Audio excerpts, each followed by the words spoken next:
Sometimes photo albums just aren't enough to remember the good old days. For instance, Jack Stoddard would much rather look at the family's 16mm home movies he's transferred to videotape to remember things like, well, how great the fishing was in the 1930s. 1,000% better than back in those days, it really was. You quit catching fish because you get tired. And I think that was my first dolphin, probably the first big fish I'd ever caught. There I am right there.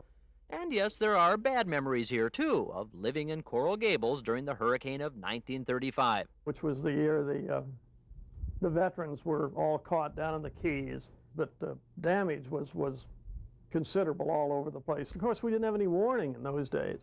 A hurricane just sort of appeared. But there's also a bit of our very history preserved in these home movies. For instance, back when the world's largest seaplane base was right here on the site of the Dinner Key Marina. In fact, at that time, Jack says there was a reason for the name Dinner Key. It was kind of a ritual around here on Sunday afternoon after you had that great big heavy Sunday dinner.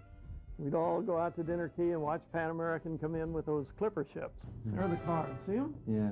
Very dimly, but there's, maybe 50 cars out there, everybody watching the plane come in. And they'd send a little launch out to bring the passengers in, and then the ship would taxi in. They had a hangar over there. And if the old Pan Am terminal looks familiar, there's a reason it's still around.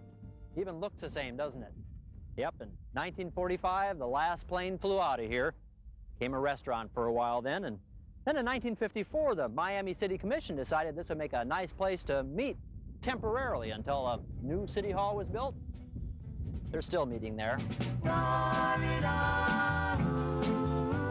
Yep, some things never change, do they? But it's still nice to remember the way things were, thanks to all of your home movies.